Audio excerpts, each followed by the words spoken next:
super short and super powerful. I mean, he packed a lot in there. Tay, I'm going to go ahead and start with you this morning, and I know that of the three of us that were coming together on here, this one truly, from your perspective, impacts you the most. You know, we've had conversations on screen and behind screen.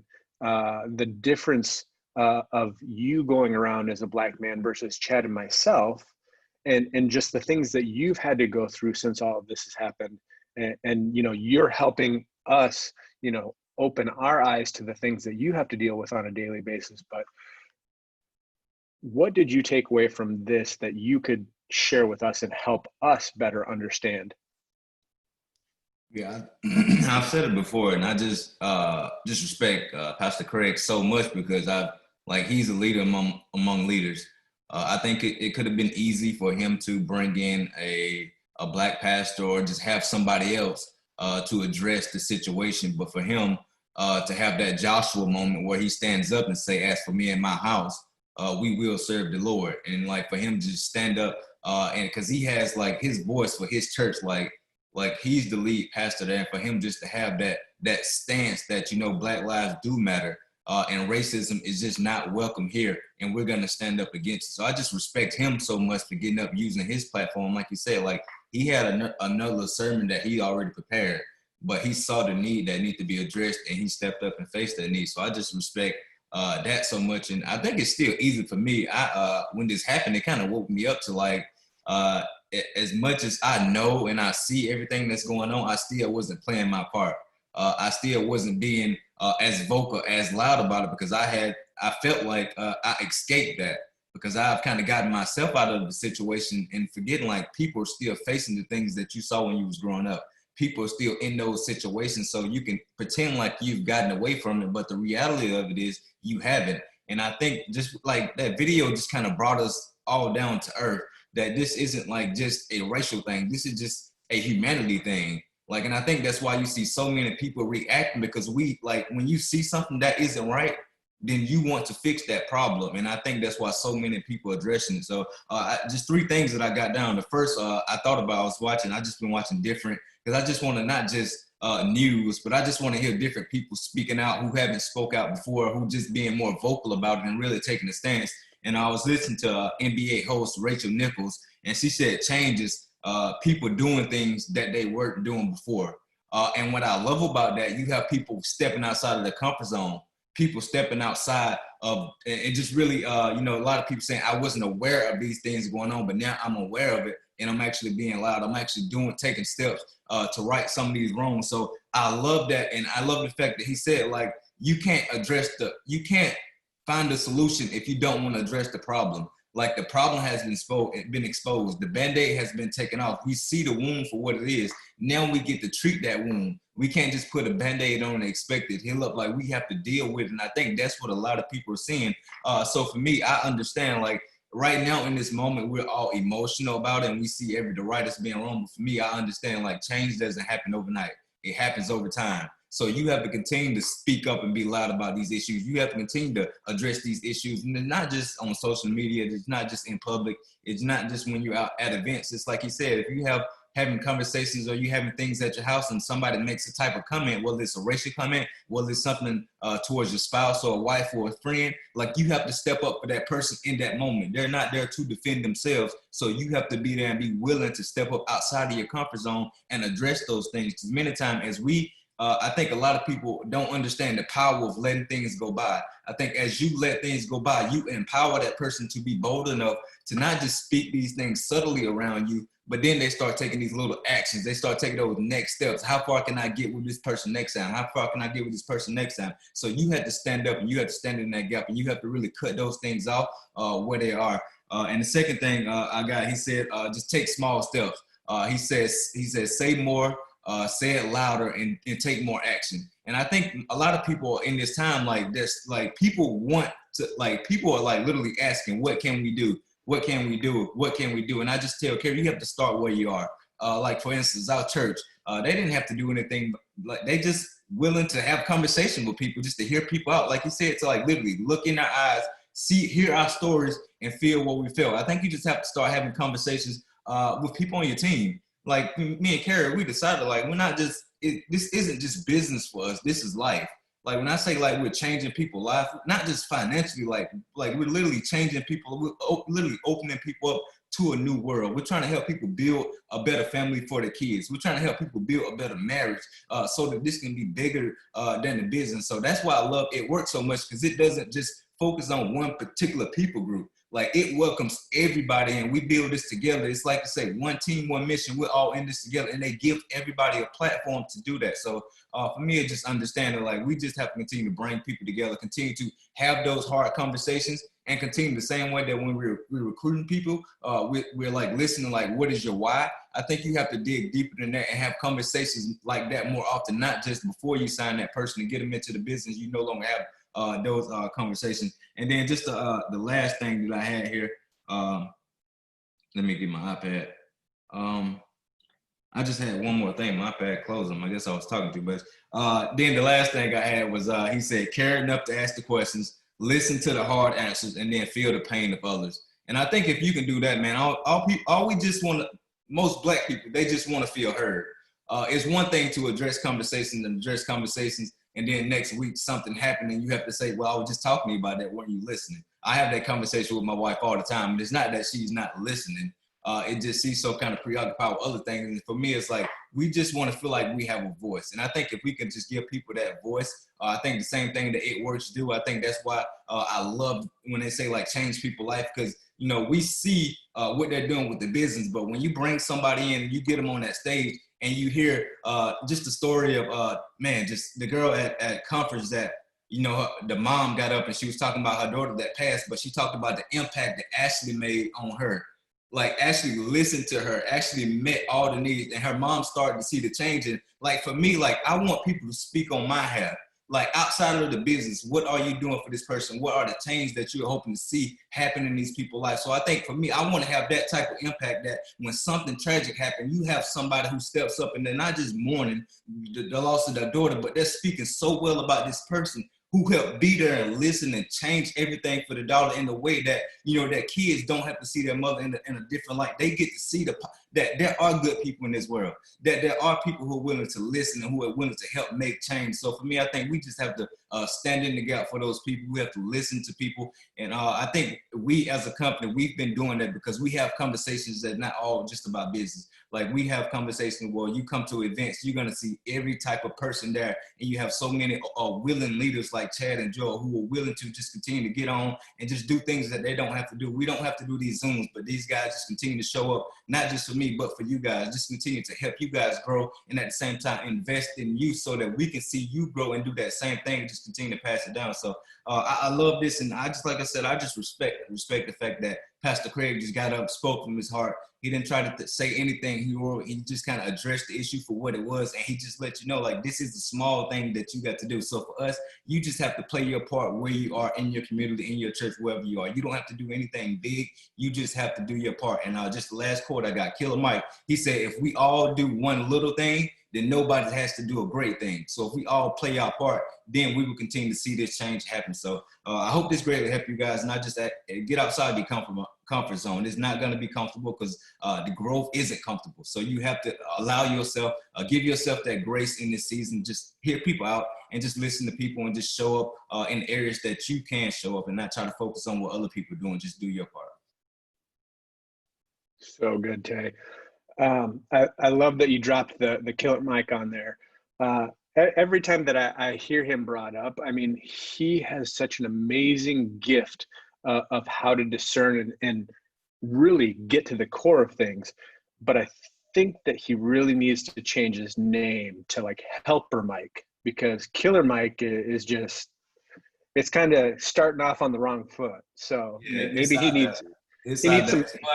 It's funny because needs some rebranding. Right. He get on interviews and he want to change the narrative. He said, well, my mom gave me this name, so call me this, and because she's going to get mad if you call me Killer Mike. So I think he do need to rebrand. He's getting there. So good. Chad, what do you got? Hey. So I got a lot. You want to do, I can do the 4-hour version. No, I'm just kidding. Not do the 4-hour version. I've been spending a lot of time just educating myself because we live in a world where everyone's got an opinion, right? Everyone feels as strongly about something. And a lot of people, at least in my world, I don't know about your world, but to them, their opinion equals fact. And so I have to wade through all these opinions that don't line up. And so I go to educate myself. I go to history and I go to people that I love and that I trust and asking them questions and having the conversation. So I loved, as we were going through this, I really loved when Craig Groeschel said, racism is wrong. It's evil. I care and I want to help. That's my position right there. So a lot of people would, that look like me might say, well, there's not really racism in America anymore because comparatively to what they've probably read 100 years ago, it is different. It's much different. But what I've learned more and more is that my day-to-day experience doesn't line up with the Black community's day-to-day experience as a whole. And so I've just had to be open, first of all, to listen and understand that my perspective and my view that I used to have even a couple of weeks ago was wrong. It was my perspective. It was the way I see life, the grid. But I think, first of all, we have to humble ourselves to be open just to ask the question, what is really going on right here? What's the truth, right? And that's something we each have to discover and learn for ourselves. So when we say we care and we want to help, doing our part, and I think about what is our part? Well, we just ask people, we ask people, hey, how can we help? Maybe your local church, ask, how can you help? Ask your friends that you're having these conversations with, hey, how can I help? What can I do? And I think that's a great place to start. Another point that he made, this isn't the Black community versus police officers, right? And so he said, it's okay. He gave us permission. Hopefully he didn't need permission, but it's okay to be for honest police officers. I know a lot of great police officers, and against injustice. I mean, when I watched that, I was in the military for 11 years. So when I watched the George Floyd, I'm like, that just goes against everything you're taught. I mean, you're taught, that you should, rules of engagement, first of all, you have specific rules of engagement. And then you're taught to use the minimum amount of force necessary to take away the threat. Well, it doesn't take a rocket scientist to understand that a couple minutes, at least into the video, the threat has been removed. Once a man is handcuffed and he's got his hands behind his back, basically the threat's removed. There's not a whole lot you can do. Now, I know George was a big man, right? He was a big guy, but the threat was removed. As a matter of fact, when he was kneeling and the crowd was growing, the crowd became more of a threat. So someone who wasn't just being hateful and unjust and evil would have put George back into the car where he's locked in there and he can't do anything to prepare himself for what might happen within the crowd, riling up. So just things like that. The next thing that I wrote down here was, when he talked about us being part of the solution, I think this is important. And it brings me to this quote. And the quote is, when a brave man takes a stand, the spines of other men stiffen. So what I've learned, and part of, I think, the solution that we can be is, if we're in an environment where our cousin or friend or whoever is talking negative, it could be gossip, it could be being racist, it could be doing anything. We need to have the courage just to say, hey, I don't know why you're comfortable talking around me like that, but I don't have these conversations. It's wrong. I'm not going to do it. Now, I was at a wedding one time, and all these people, of course, when you're invited to a wedding, that's kind of special, right? That you're invited to a wedding. Well, I was in a group where one of the guys was making fun of the groom. And I was thinking to myself, why in the heck would you come to a wedding where you're going to make fun of the groom? But I didn't do anything. I didn't say anything. And later I was convicted and I felt bad about it. I had this conversation with some people. So I think it's important that if we're around a group, that's how we can be part of the solution. We're around a group and we say, that isn't the right way to view this, right? And that's just called courage. It's having courage. And if you guys have been in It Works for a hot minute, you've learned that one of the things we do is we constantly have courage. We constantly have the hard conversations. We constantly put ourselves out of our comfort zone and stretch ourselves to have conversations that need to be had on a regular basis with people. It's like if somebody joins your business and they tell you, I want to do dot, dot, dot, dot, dot. And then 2 weeks in, they're like kind of fading away. Well, somebody has to have the courage to call them and say, hey, I thought you told me that you wanted to do dot, dot, dot, dot, dot, and help them, right? That's called help. And some people are going to get offended. I mean, we live in a world where everybody gets offended. So if you say anything at all, some people will be like, thank you, shout from the rooftops. And other people will be like, just stop talking. Now you're becoming part of the problem. But you and I just have to do the best that we can. We probably won't get everything exactly right all the time, but if we're trying something, a good person is going to appreciate that, right? And I love how Craig said, and I think this is so important, everything we do and say has to be out of the context of love. People don't care how much you know until they know how much you care. So if we're coming across in a loving way and trying to be a part of the solution, and we're not attacking this side or that side, and we're just trying to help in the best way that we know how, and we're asking, how can we help? I mean, that's some of the things we can do. Joel, you would agree with our wives. Like, sometimes they're up, down, sideways. The best thing we can do sometimes is just say, hey, how can I help right now? I'm willing, I'm able, I want to be part of the solution. How can I help?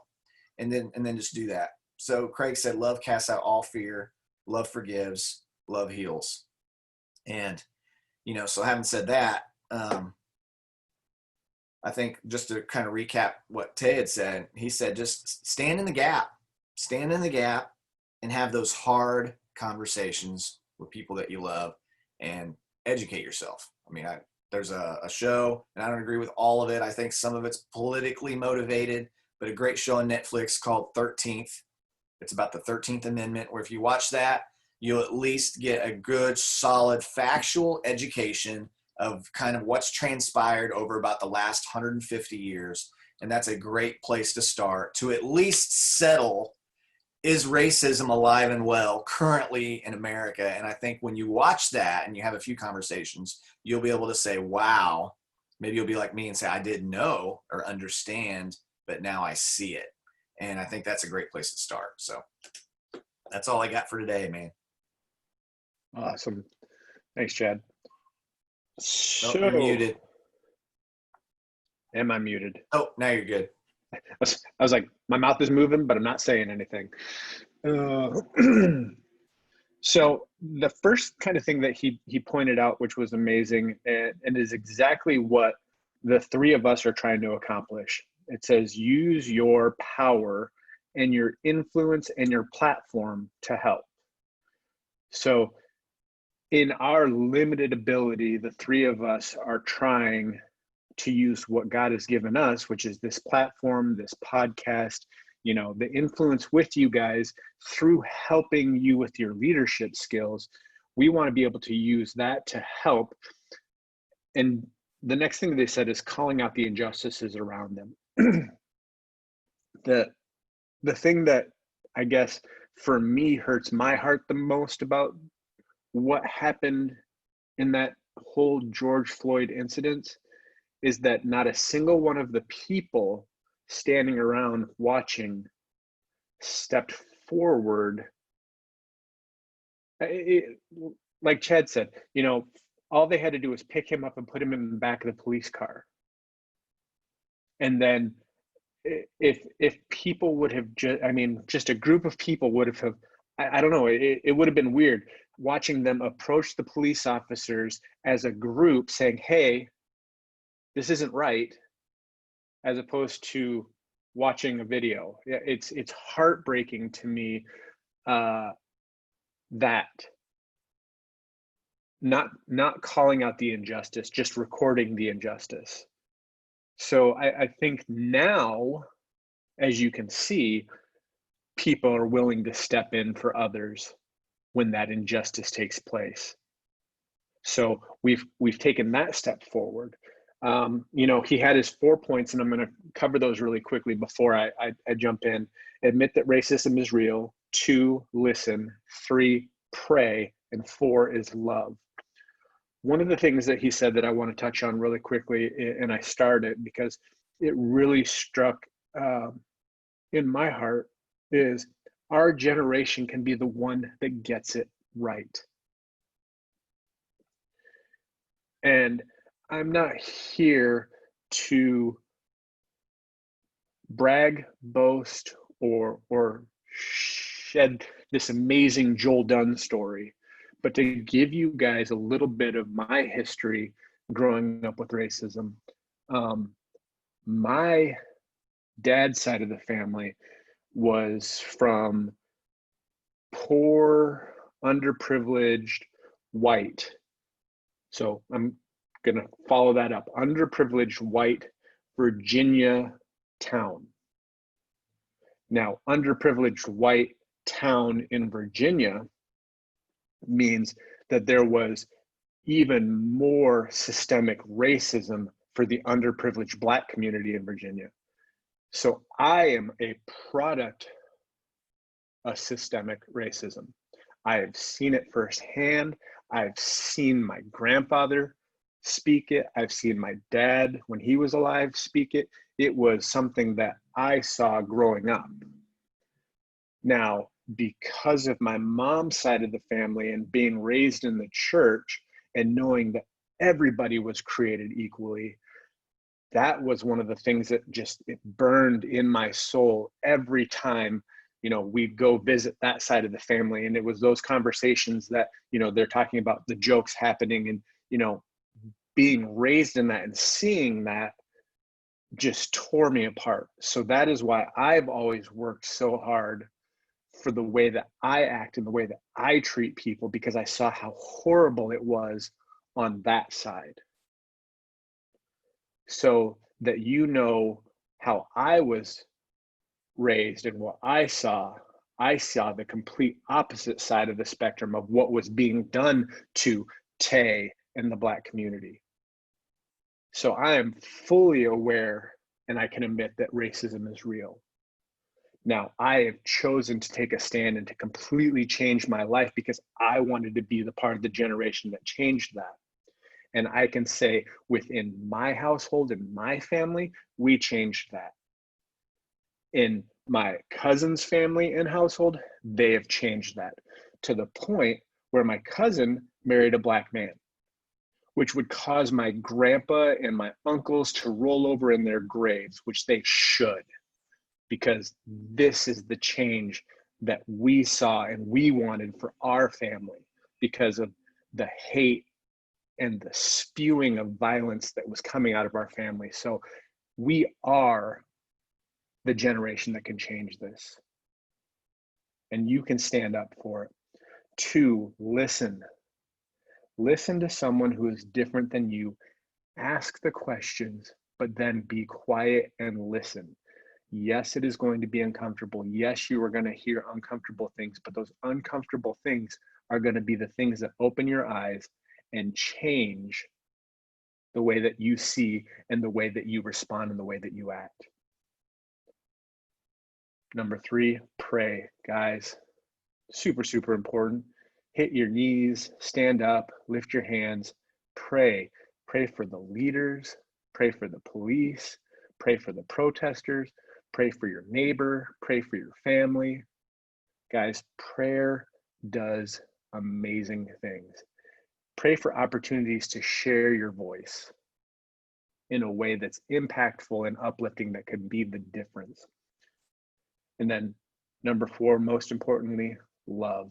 When we started last week with this conversation, the thing that the 3 of us kept saying over and over again is if we would just love. Love covers a multitude of sins.